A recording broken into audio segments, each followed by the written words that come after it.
Students, मैं प्रत्येक exercise को कंप्लीट करने के बाद उस एक्सरसाइज के सभी इम्पोर्टेंट क्वेश्चंस भी साथ के साथ करवाऊंगी, इसलिए मेरा चैनल सब्सक्राइब करना ना भूलें।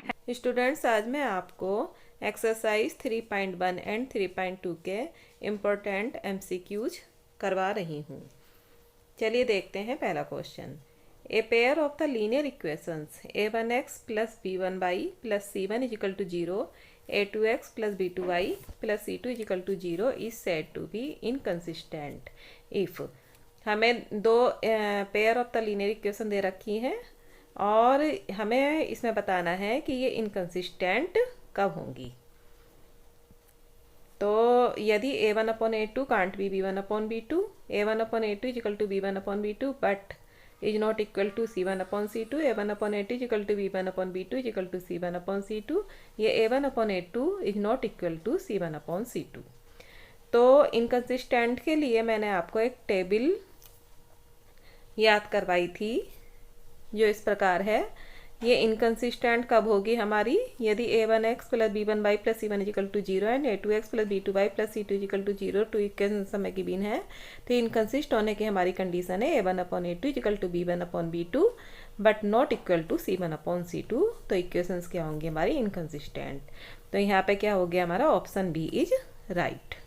नेक्स्ट क्वेश्चन देखते हैं। If a pair of the linear equation is consistent then the lines will be. यदि pair of the linear equation क्या है हमारा? कंसिस्टेंट है, तो लाइंस क्या होंगी? ऑलवेज कोइंसिडेंट होंगी, पैरेलल होंगी, या इंटरसेक्ट करेंगी, या इंटरसेक्ट या कोइंसिडेंट कुछ भी कर सकती हैं। तो पहले हम देखेंगे कंसिस्टेंट होने के लिए हमारी क्या कंडीशन होती है। कंसिस्टेंट के लिए हमारी क्या कंडीशन होती है? a1 upon a2 is not equal to b1 upon b2। तो हमारी लाइंस क्या होंगी? कंसिस्टेंट होंगी। यदि a1 upon a2 equal to b1 upon b2 equal to c1 upon c2, तो लाइन क्या होगी हमारी? कंसिस्टेंट होगी। तो हमारी टू कंडीशंस मिल गई कंसिस्टेंट होने के लिए। a1 upon a2 is equal not equal to b1 upon b2 and a1 upon a2 is equal to b1 upon b2 is equal to c1 upon c2।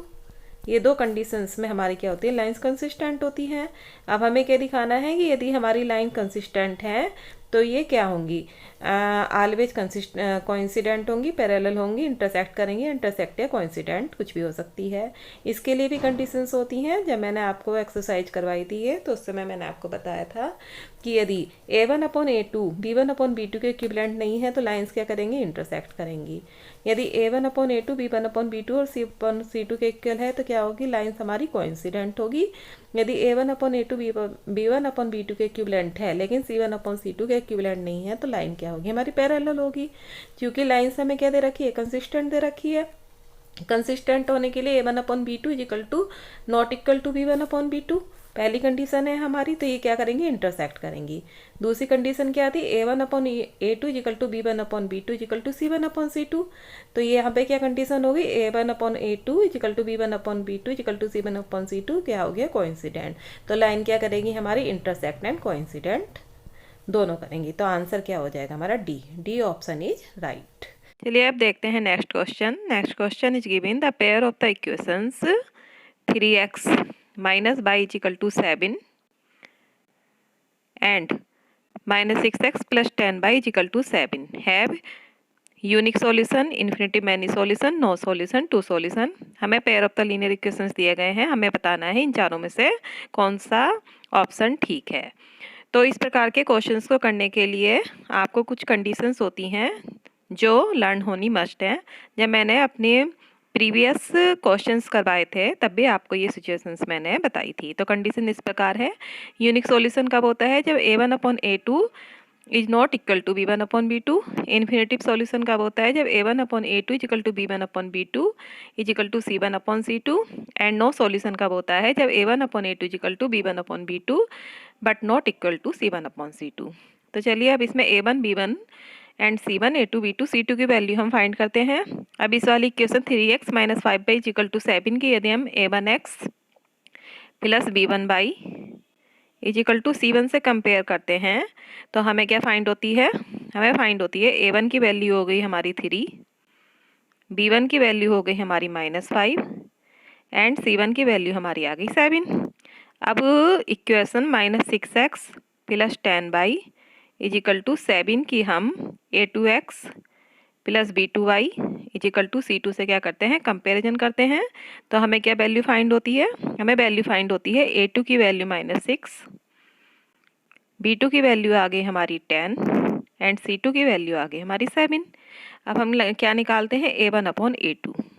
a1/a2 क्या आ गया हमारा 3/-6। तो ये इसे शॉर्ट फॉर्म में बदल देते हैं, 3 बन जा 3, 3 2 जा 6 -1/2। अब हम क्या निकालेंगे, b1/b2। b1/b2 देखते हैं क्या आएगा हमारा, b1/b2 आ गया हमारा, b1 की वैल्यू कितनी है -5, b2 की है 10। तो ये भी इसे शॉर्ट फॉर्म में बदल देते हैं, तो -1/2। तो इस प्रकार हम क्या फाइंड कर रहे हैं, a1/a2 इक्वल टू b1/b2। अब हम निकालते हैं c1/c2 की वैल्यू। c1/c2 क्या आ गया हमारा, c1 की वैल्यू कितनी है हमारी 7 एंड c2 की वैल्यू भी 7 है, 7 बन जा 7, तो शॉर्ट फॉर्म में बदल के आ गया 1/1। तो इस प्रकार हम क्या फाइंड कर रहे हैं यहाँ पे, a1/a2 is equal to b1/b2 but not equal to c1/c2। a1/a2 b1/b2 के इक्विवेलेंट है, लेकिन c1/c2 के इक्विवेलेंट नहीं है। तो देखते हैं कि ये कौन सी कंडीशन है हमारी, a1/a2 b1/b2 के इक्विवेलेंट है, लेकिन c1/c2 के इक्विवेलेंट नहीं है। तो यहाँ पे क्या आ गया, नो सॉल्यूशन। तो आंसर क्या हो गया इसका, third option C is right, no solution. देखते हैं नेक्स्ट क्वेश्चन। नेक्स्ट क्वेश्चन क्या है, the pair of the equation x is equal to 0 and x is equal to 5 has no solution, unique या one solution, two solution, infinity many solutions. हमें pair of the equations दे रखे हैं, इसको हमें ये बताना है कि नो सॉल्यूशन है, यूनिक है, या टू है, या इन्फिनिटी मैनी सॉल्यूशन है। स्टूडेंट जितने भी मैं आपको क्वेश्चंस करवा रही हूँ, ये सब एग्जाम्स के पॉइंट ऑफ व्यू से बहुत ज़्यादा इंपॉर्टेंट है, इसलिए वीडियो को कहीं भी स्किप मत करिएगा। तो सिमिलरली इसी प्रकार करेंगे जैसे हमने पहले किया था इस वाली इक्वेशन की, a1x plus b1y plus c1 is equal to 0 से क्या करते हैं, कंपेयर करते हैं। तो इसे हम क्या ले सकते हैं, 1 into x plus 0 into y plus 0 is equal to 0। और सेकेंड इक्वेशन की हम किससे कंपेरिजन करते हैं, a2x plus b2y plus c2 is equal to 0 से। तो सेकंड इक्वेशन को क्या ले सकते हैं, 1 into x plus 0 into y -5 is equal to 0। 5 को हम यहाँ पे ले जाएंगे, तो इसको हम क्या ले सकते हैं, x -5 इज इक्वल टू 0। तो अब इसकी कंपेरिजन करते हैं, तो अब a1 a2 b1 b2 and c1 c2 की हमें वैल्यू फाइंड हो जाएगी। तो इस प्रकार वैल्यू हमें क्या मिल गई, a1 इज इक्वल टू हो गया हमारा 1, b1 की वैल्यू आ गई हमारी 0, ये 0 है, एंड c1 की वैल्यू आ गई हमारी 0। एंड इसकी इससे कंपेरिजन करेंगे तो a2 की वैल्यू आ गई हमारी 1, b2 की वैल्यू आ गई हमारी 0 एंड c2 की वैल्यू कितनी आ गई हमारी -5। अब हम क्या करते हैं, a1/a2 की वैल्यू फाइंड करते हैं। a1/a2 कितना मिला हमें, 1/1 एंड b1/b2 की वैल्यू कितनी आई हमारी 0/0। अब हम क्या देख रहे हैं यहाँ पे, a1/a2 is not equivalent to b1/b2, a1/a2 is not equivalent to b1/b2। तो इसके लिए हमारी क्या कंडीशन थी, यदि a1/a2 हमारी b1/b2 के इक्विवेलेंट नहीं है तो सॉल्यूशन क्या होता है हमारा, यूनिक सॉल्यूशन। तो इसका आंसर क्या हो गया हमारा,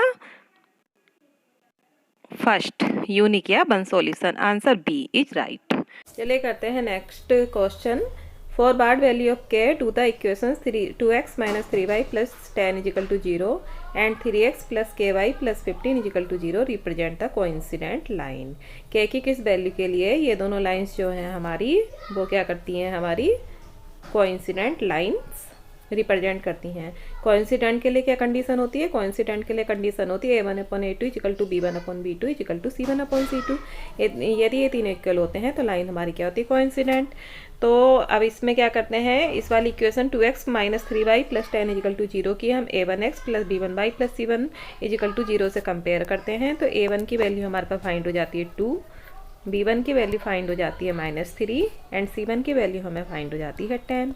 इसी प्रकार यदि हम second linear equation 3x plus ky plus 15 is equal to 0 की a2x plus b2y plus c2 is equal to 0 से कंपेयर करते हैं तो a2 की वैल्यू हमें मिल जाती है 3, b2 की वैल्यू मिल जाती है हमें k एंड C2 की वैल्यू हमें फाइंड हो जाती है 15।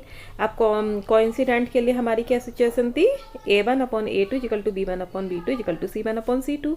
तो चलिए A1/A2 निकाल लेते हैं हम। तो A1/A2 equal to B1/B2 is equal to C1/C2। ये क्या है हमारी कंडीशन फॉर कोइंसिडेंट।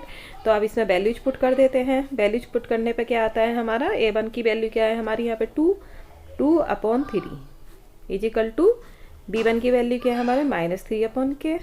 बस इन दोनों इक्वेशन को यदि मैं यहाँ पे सॉल्व कर लेती हूँ तो मुझे k की वैल्यू फाइंड हो जाएगी। तो यहाँ पे क्रॉस मल्टीप्लिकेशन करेंगे तो यहाँ पे 2k इजिकल टू कितना आ जाएगा, -3 × 3। तो इम्प्लाइज क्या हो जाएगा, k की वैल्यू आ जाएगी हमारी यहाँ पे -3 × 3 -k/2। ये आ जाएगी हमारी -k/9/2। तो आंसर क्या आ गया मेरा यहाँ पे, option A is right. Next part is if the lines given by 2x + ky is equal to 1 and 3x - 5y is equal to 7 are parallel then the value of the k। ये lines हमारी parallel है तो हमें k की value find करनी है। तो यहाँ पे क्या करेंगे, पैरेलल होने के लिए हमारे पास क्या सिचुएशन है कि A1/A2 is equal to B1/B2 but not equal to C1/C2। तो चलिए इसे सॉल्व करते हैं। तो यहाँ पे क्या करेंगे, सेम वही प्रोसीजर करते हैं। 2x + ky इजिकल टू 1 की A1x + B1y is equal to C1 से कंपेयर कर देते हैं। तो A1 की वैल्यू मेरे पास फाइंड हो जाती है 2, B1 की वैल्यू मेरे को फाइंड हो जाती है k एंड C1 की वैल्यू आ जाती है हमारी 1। अब A2, B2 एंड C2 की वैल्यू फाइंड करते हैं। 3x - 5y इजिकल टू 7 की A2x + B2y and is equal to C2 से कंपेयर करते हैं। तो A2 की वैल्यू आ गई 3, B2 की वैल्यू आ गई -5 एंड C2 की वैल्यू मेरे पास फाइंड हो गई 7। अब हम क्या करते हैं, कंडीशन क्या होती है हमारी पैरेलल। पैरेलल के लिए क्या है हमारी, A1/A2 is equal to B1/B2 is equal to C1/C2। ये नॉट इक्वल टू C1/C2। ये क्या है हमारी पैरेलल के लिए कंडीशन है। तो A1/A2 इजिकल टू B1/B2 कर देंगे तो हमें k की वैल्यू इजीली फाइंड हो जाएगी। A1 की वैल्यू क्या है हमारी 2/3 इजिकल टू किसके कर देंगे हम, B1/B2। B1 की वैल्यू क्या है हमारी k और C1 की वैल्यू क्या है, B2 की वैल्यू क्या है -5/-5। अब क्रॉस मल्टीप्लिकेशन कर देते हैं इसको। तो 2 × -5 इजिकल टू k × 3। इम्प्लाइज क्या कर रहा है हमारा, k की वैल्यू क्या आ गई हमारी 2 × -5/3 तो -10/3। तो ऑप्शन ए इज राइट। चलिए नेक्स्ट पार्ट करते हैं।